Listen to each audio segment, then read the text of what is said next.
Hello! This is the One Episode Rule, a podcast about first impressions. I am Magpie, hosting an anime criticism podcast without having watched anything in the past week. I'm Blackle. I am also wholly unprepared for this podcast. Isn't that always, though? Yeah.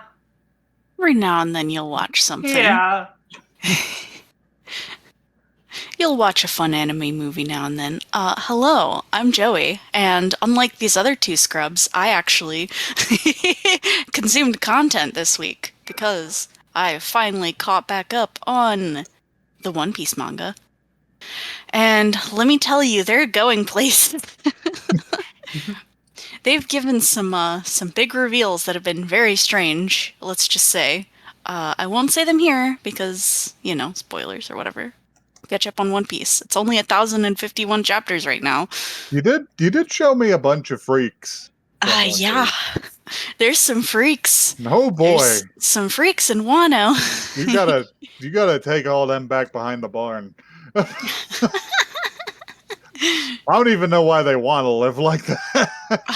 They didn't choose to. Yeah, but they're choosing to continue. Well, they didn't even get it the worst of anyone because, when you eat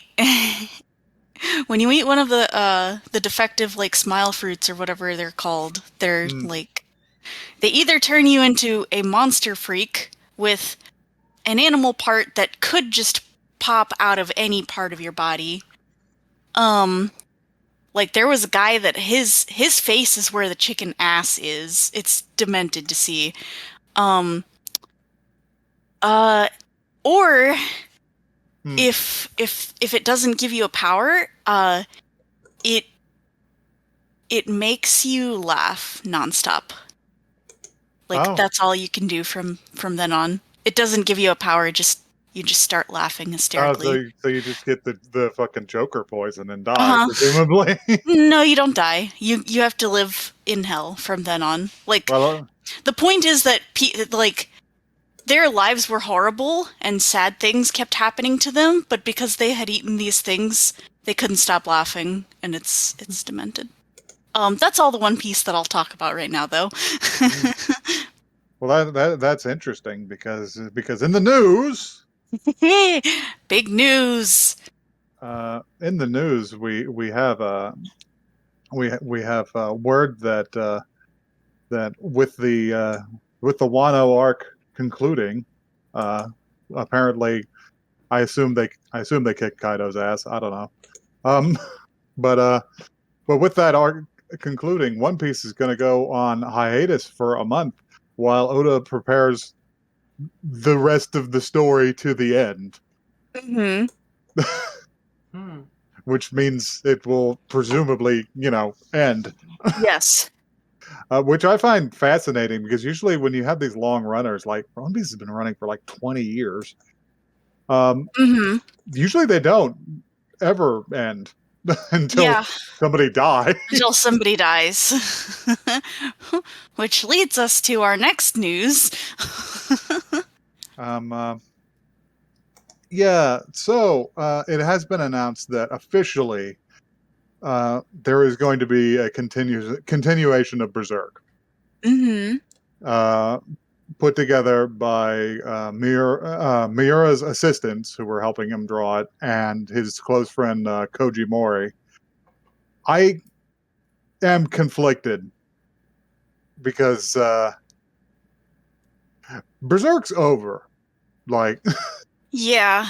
It was Kentaro's story.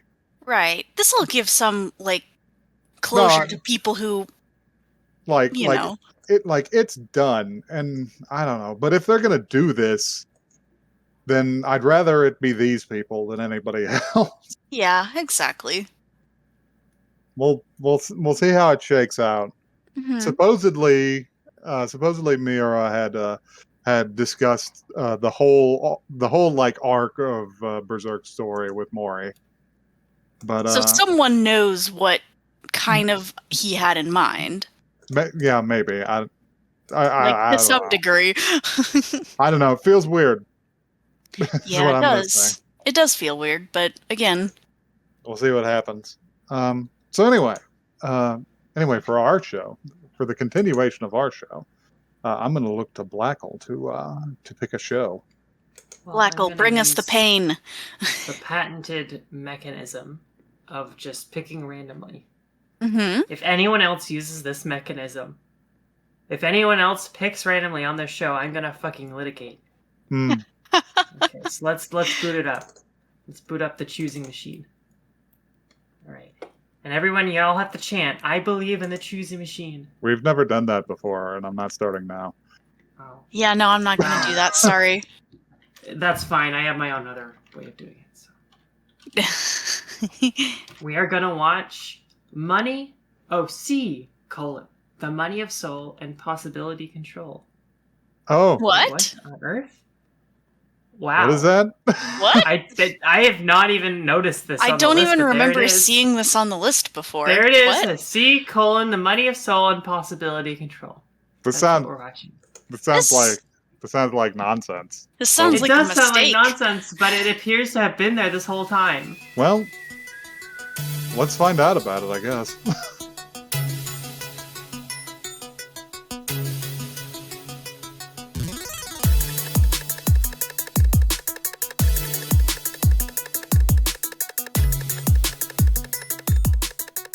You know, I sometimes also feel that way when I'm at the ATM.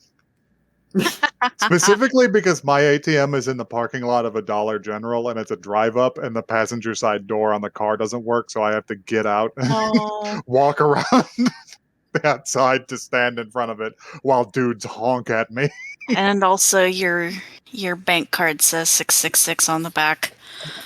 My bank card's my bank card's CVS number is 666. Haha, wow, what a coincidence. Okay, what's the numbers on the front? Yeah. I've got it. 666 and 66666. I've got it. I've got an idea for an anime, actually. What if life was like a battle, and you were like battling against other people? Mm-hmm. I don't think anyone's ever done that before. You haven't No. you haven't painted a fantasy yet, because that just is life. I was gonna it's say a battle, that's and you're real battling life. against people, but it's like you and them know something about the world that no one else does, and so you're battling. And also, it might be a bit of a battle royale. We don't know. And there's some kind of like person orchestrating it all who has to be a twink. Well, I mean, I'm out there fighting other motherfuckers who receive all their important news through cryptic symbolism in their dream every day. But anyway, let's talk about anime. Me talking about it. I feel like Okay. you're just. I feel like if you didn't end with "in our dream," in my dreams, it would just be like, "Oh yeah, you're on Twitter too, huh?" Yeah. We need to do a rundown of this shit because let's do this blurb, which I'm gonna take this time. Okay. Because I haven't read one of these in a while, but every now and then I want to put in my dramatic reading voice. All right. Money is power, and without it, life is meaningless. In a country whose economy is in shambles, second-year economics university student Kimimaro Yoga understands this fact all too well, as he is surrounded by the relatively luxurious lives of it. They just go out drinking. What? Anyway, lives of his peers and struggling to make ends meet. However, his world is turned on its head when a stranger in a top hat arrives one late night at his door. Going by the name Masakaki, the visitor petitions Yoga to come to the Eastern Financial District. Not the Western one, the Eastern. A place where money flows in abundance if one offers their quote-unquote future as collateral. Although reluctant, greed triumphs through reason, and Yoga accepts the offer, thus taking on the mantle of an entree, which really sounds like a euphemism for something. But unbeknownst to him, the land of wealth he has entered is an alternate realm built in the likeness of his own, where entrees are forced to participate in weekly duels called deals with their collateral at stake. Pitted against his countrymen and fate, Yoga must quickly adapt to the new world if he hopes to protect his fortune and future and discover just how much money is truly worth. Wow, that blurb made the show sound much less interesting than the first episode. Mhm. Because as soon as we got to the second half, it's just like, it's a fucking Mirai Nikki, fucking Yeah. death game Mirai horse Nikki, shit. but with money. Money Nikki. Money Nikki. Money Nikki. That's the title of the episode. This is like if you combined Mirai Nikki with Kaiji, and also there's a Yeah. the laughing salesman Gajinka there for some reason. Hang on, we'll get to him. All right. Yeah. I'm not wrong. So, all right. So let's do a tentative rundown here, because I'm just going to put it to you right now, listener. A lot of shit happens that I don't really understand in this show, Yeah. So much happens. and it's really difficult to put into words.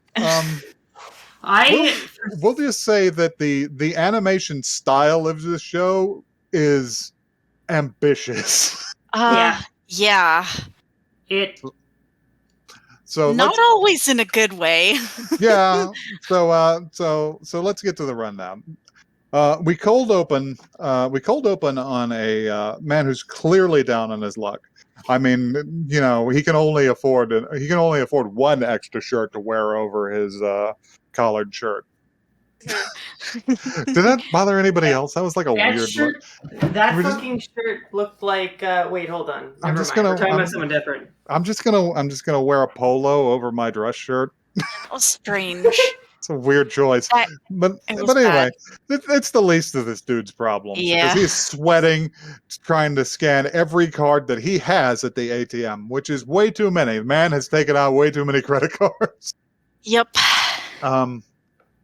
Till finally he gets to a spooky black one with a weird translucent center part, and he's visibly sweating as he inserts it into the machine, and it asks, and some scary persona text boxes ask him for his PIN number, which is 666 yen.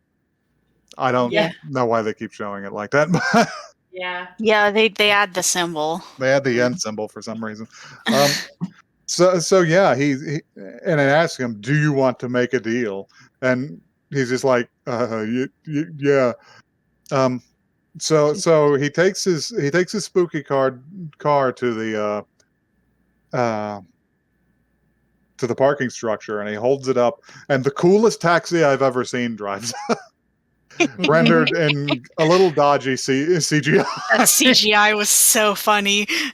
The door just opens dramatically, and you're just like, gee. The door is so thick.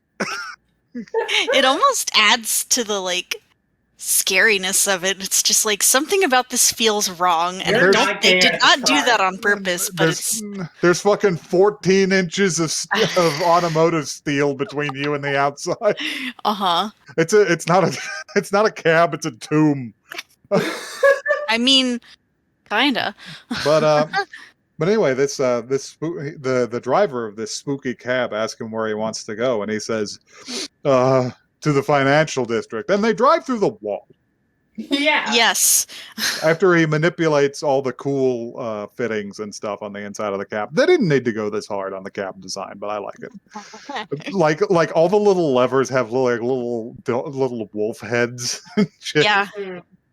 It's funny because, like I said, that their animations, their style doesn't always work, but sometimes it does, and it's kind of fun. We'll have to note it when we're talking about general things, but yeah. So he takes off to the financial district, which is nigh impossible to describe in an audio medium. It is a giant white marble cubes with rivers of blood. It's a map of New York City, and it's the online world from Summer Wars, and it's a fucking abandoned Microsoft World's cult headquarters. It's a nightmare. Yeah. It is the opposite of vaporwave. It looks like Uh-huh. LSD Dream Emulator, except it's like a huge city and it's scarier somehow. Yeah, it's like LSD Dream Emulator, but it glitched and it somehow made it worse. Yeah. It's gone. You've gone to financial hell. I mean, just like real life. Mhm. Where we looking on the Count of Monte Cristo, soliloquizing about money and what it really means and what it's worth and what Yeah, its real value is. I saw that scruffy main hero looking man and compared that guy to the old guy that we see, and I was like, okay, there's no way that this old guy wins. This old guy is an episode 1 character. Mhm. And you can tell, and it's written on him from the first Uh-huh. moment you see him. So yeah, he has this whole speech about money, which frankly does not translate into English very well, because he's just sort of he's just sort of gibbering about it. Yeah. Yeah. And I decided right then that I was just like, hey, this guy's kind of an asshole. Yeah, seems like it. But he stops to burn some money in a wine glass, and while he's drinking his own glass, when Bank Joker shows up to inform him that he has to do a deal, and he's just like, "Isn't that tomorrow? No, it's today." It's just like, "Oh shit, I guess I'll go do it." It's a money fight. It seems like. Yeah, It's like a money fight. I don't. It felt It's like they are about to sell me a card game, like It's a children's card game. It's a Bitcoin duel. Yeah, Yeah, like There's like personas they have involved, stands or something. and they have energy swords that are actually made out of spectral yen notes. There's a lot going on, and middle and poor Mr. Salaryman, he at least doesn't cower out. He does the fight. He does the fight. He's gonna try it because he's desperate. And their energy balls, like they get energy balls, which make the main character ass looking guy like look much stronger than Salaryman, who's this little. His is much bigger. I think they're meant to represent their overall capital. I think so too. This show is indecipherable, y'all. It's nonsense. But anyway, we cut away from that duel to a student on a train, obviously heading to his college campus. This is our man. This is Yoga. our man Yoga Kimimaro from the Narutos. He's gonna make his skeleton come out at you. But Yoga Kimimaro is a standard anime protagonist with a slightly better fashion sense. He's okay. A little plain, but he wears some all right clothes, but other than that, he's a Kirito. Yeah. His commute to college is stopped by the fact that somebody has jumped in front of the train. It's the guy. It's the guy from before. Yeah, it's Salaryman. Apparently, Salaryman doesn't die. Apparently you don't die in the other world. I mean, yeah, they're betting their future, so you can guess that maybe he just... It's either that he went into a crazy amount of debt. Yeah. Or... whatever his reasons, man jumped in front of a train. Yep. And he really jumped. He didn't give him any chance to stop. No, he wasn't waiting. He till the train was right there. He just sprinted at the front of the fucking station.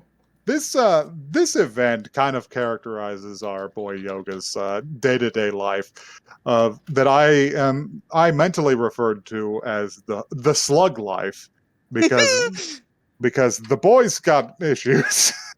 Yeah. The boy is in dire financial straits. Yeah. We don't exactly know why, but he is paying for his own college for one thing. He's studying during class for the civil servants exam, missing out the notes for the test, which is she here? She's not even listed, I don't think, There's just as a some main classmate character. girl. So there's a classmate girl who notices this and takes pity on him. She tries to give him the notes while they're at a table in the cafeteria before they go home. But they get distracted by two guys who ask if they want to go out drinking, which he says, "Oh, hell no, I'm not going out drinking. That's too expensive, man. I ain't got the money for that." Man, I got 35 cents in my bank account." And he has to run off because he has to go to his part-time job at the convenience store and talk His with first part-time job. talk to his convenience store buddy while they scan milk about how he wants a stable life as a civil servant because he thinks there's more stability when working for the government. And then he says, "Oh shit, I gotta go," and he has to run off to his other part-time job at a different convenience store because the first store won't give him more shifts. Where he works with a sad 45-year-old burnout. Something about this part was a little too real for me. That poor motherfucker's living the Walmart greeter life. Yeah. Ugh. So finally he gets off and he goes to drag his ass home so he can study for the test tomorrow after the girl followed him all the way to his second job to give him a notebook. Which was very nice of her, and he does think about taking her out for a drink, but her boyfriend's there, and he's gonna make a face about it. This is why I was like, I don't like this guy. You're fucking like a trans flag colored sweater will only get you so far. And I gotta say, man, this girl followed you all the way to your second job. You still got a chance. I don't know. Don't feel so bad about yourself. Anyway, he schleps it home to study and gets set up reading the notes for the test the next day. And I think falls asleep there, but he gets interrupted by a knock at the door. When he goes to open it, he looks and says, "Wait, is it night or whatever?" And oh hey, there's Bank Joker. So here's Bank Joker. Bank Joker is really the most succinct way I can refer to this evil purple Onceler that is going. This is, like I said, the laughing salesman, Kajinka. he's the laughing salesman, but a twink. That's what his job is. It's like, imagine if the laughing salesman got merged with Hisoka from Hunter x Hunter. This is the man. That's him. This is the middle point. So yeah, he's having clown nightmares. He gets to have the clown dream where the clown comes in and offers him a position in the financial world as an entrepreneur because a spot just opened up. Suspicious. You have to appreciate Yoga's response of "No, go away." Click. Yeah. And when he turns around to find him in his kitchen, he says, "Get the hell out of my house." Click. This clown is very persistent. To the point where the clown from Devil May Cry 3 has to abduct him to some sort of horrible misty dream world where he can study outside of time while the clown makes his pitch for him to get involved in their multi-level marketing scheme. Exactly. That's how they get you. This, I can't say enough. This scene is great, but we'll talk about it later. He repeatedly says no, and eventually finishes studying and resumes just a normal slumber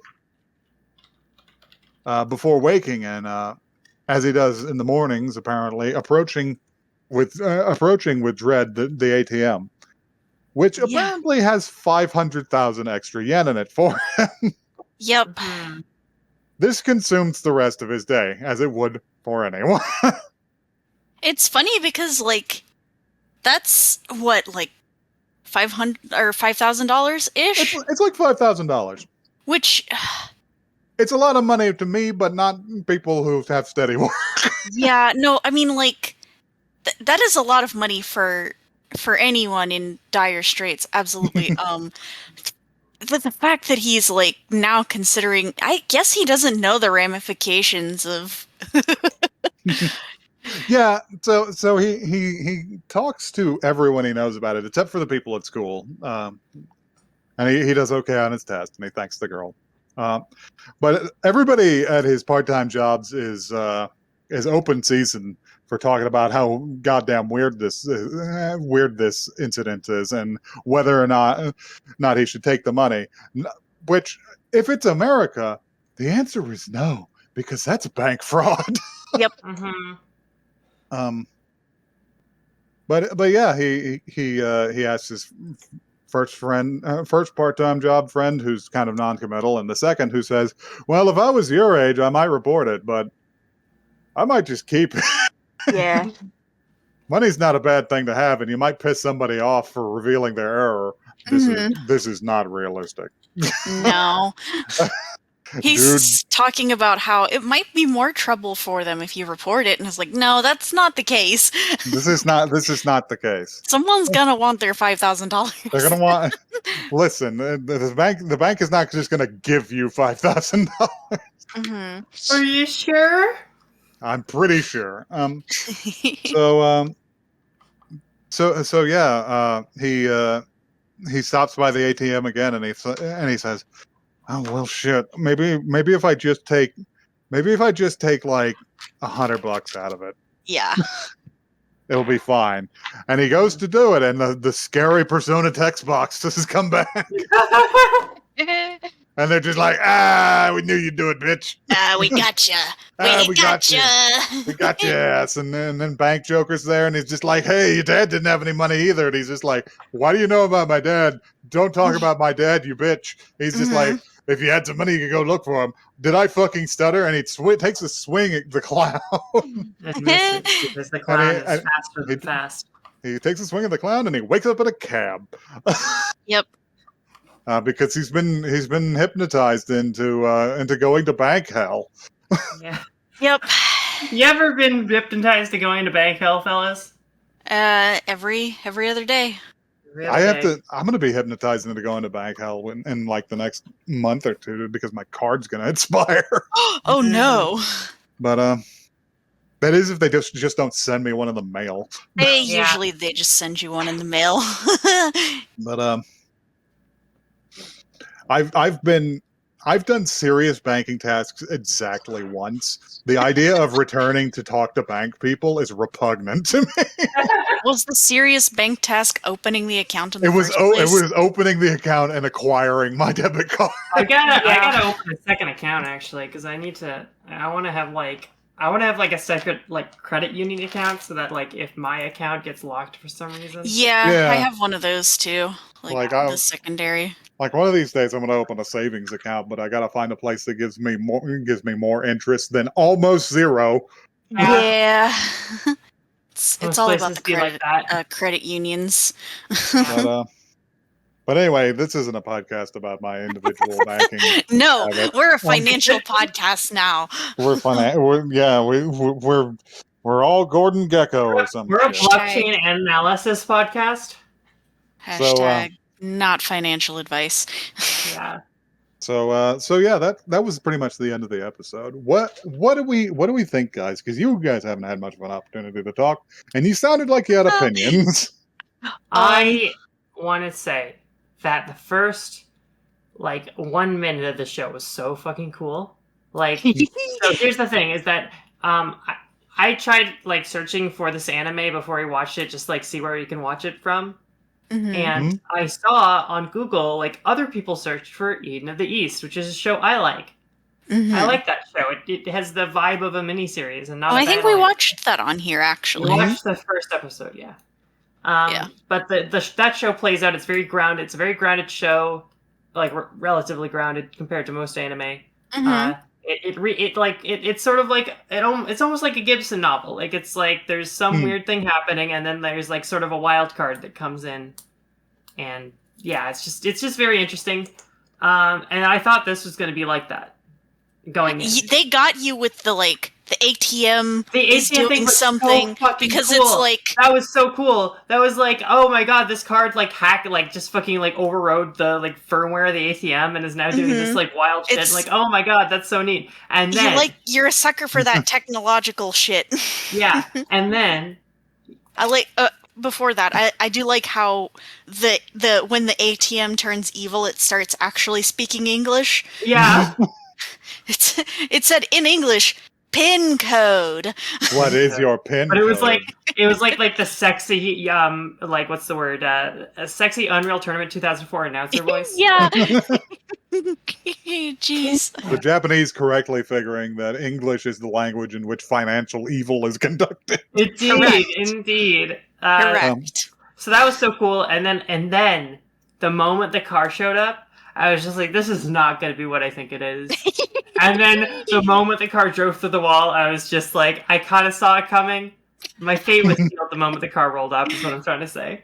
I followed it for a while because I was just like, Mhm. okay, yeah, the bank's doing something weird. Okay, there's some Shimikami Tantra that shit, whatever. It's just like, okay, this is a cool cab. Oh, look, there's a weirdo driving it. That's pretty cool. Oh, they're gonna drive through the wall. That's fun. And then they went to fucking vaporwave bank hell. Yeah. I was just like, what the goddamn fuck is going I actually am obsessed with the aesthetic of the fucking LSD Dream World I like bank it. district. It's kind of cool looking. It is cool. It was weirdly empty, which I agree with you on the, like, this is an abandoned MMO vibe. Mm-hmm. Yeah. Right. Reminded me of fucking Microsoft Worlds. Yes. Yeah. Yes. It reminded me of like the back rooms of like Microsoft Word 95 because there was like an Easter egg that lets you play like walk around this thing called Hall of Tortured Souls, which was just like the developers. It's just the like developers' names or something. Yeah, exactly. And I thought it was cool. It was just like I sort of got whiplash because it was like not what I was expecting. Yeah. And that ruined my impression. But I don't know. I don't think it's horrible. The battle between like the two guys was kind of funny. Like it seemed very like I don't know. It just seemed like there were things that they were moving around in 3D space, and there wasn't really anything particularly stylish about it. Like they tried. I personally feel like the battles themselves are like the least interesting. They're like the part weakest of part this of show. Yeah. Like you'd expect like I don't know. Like they simply do not have the animation chutzpah to make that No. interesting. No. It was all very flat and motion and like and what really gets me is that like they can put as many layers of aesthetics on it, and boy do they fucking try. Oh yes. Like I said, they were ambitious. It's not always good. No, it's really not. But they try hard, and some of the things like win, like the Persona text bubbles. I like the part where their eyes turn gold, like they've been moneyfied. They've been revealed the shadow self. Uh-huh. But yeah, a lot of things fall flat too. Their CGI is bad. They're when they're in the actual like real world and they're talking, I was just really distracted by their really stinky mouth flaps. Like something about their like head shape and their mouths, not great.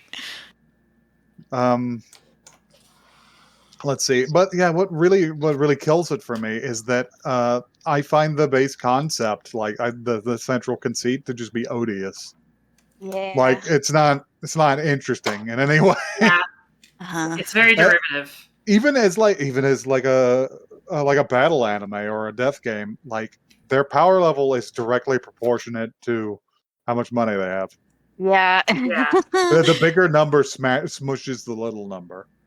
Yeah. And they're gonna I figure they're gonna try and like make it more interesting. I don't think they're gonna succeed. It's such a blech.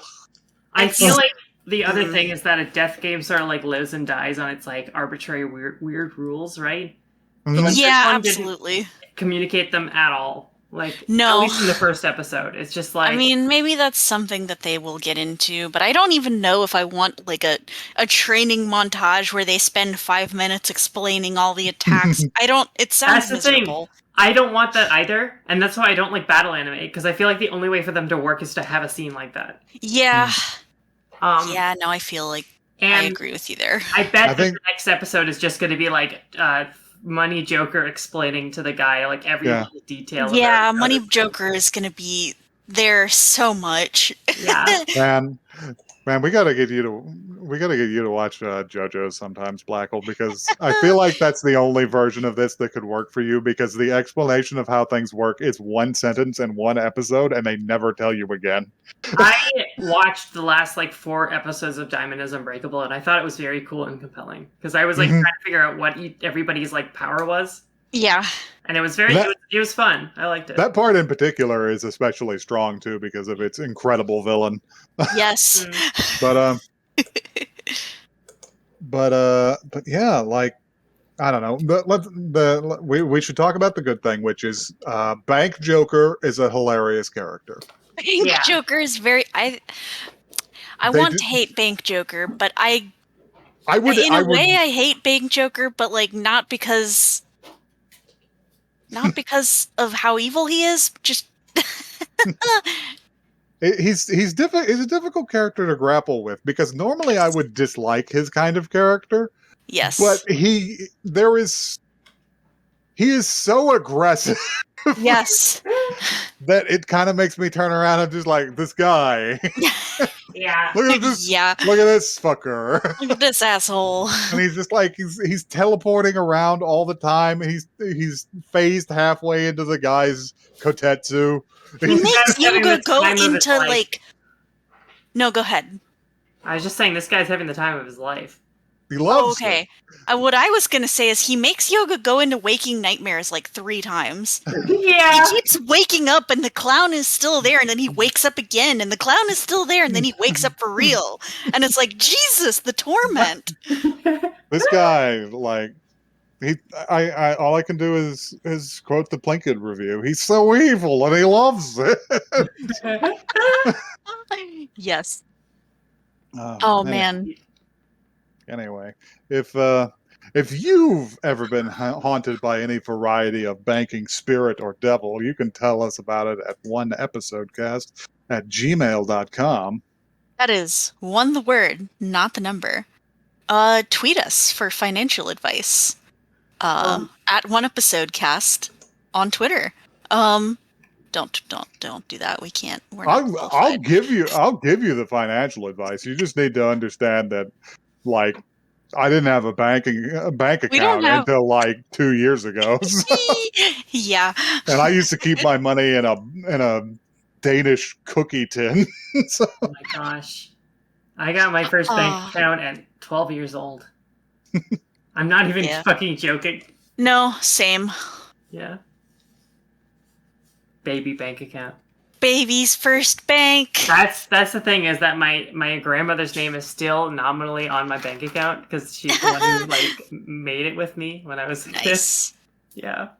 I I had real ass jobs and I was just keeping all of it in cash. That's Yeah. Like a drug dealer. yeah. I Now, granted- understand the now, granted, compulsion. It's not like I had a great like a big hoard at any time because it would inevitably disappear into cartons of cigarettes. Oh no. But yeah. Would either of you watch more of this? We never talked about that. We didn't- I guess we didn't say. the assumption was no for everyone, but I am gonna say no because I know this is gonna take off into just Mirai stupid, Nikki, yes. stupid Mirai Nikki duels, and the only relief is gonna be whenever Banking Clown shows up to be an asshole.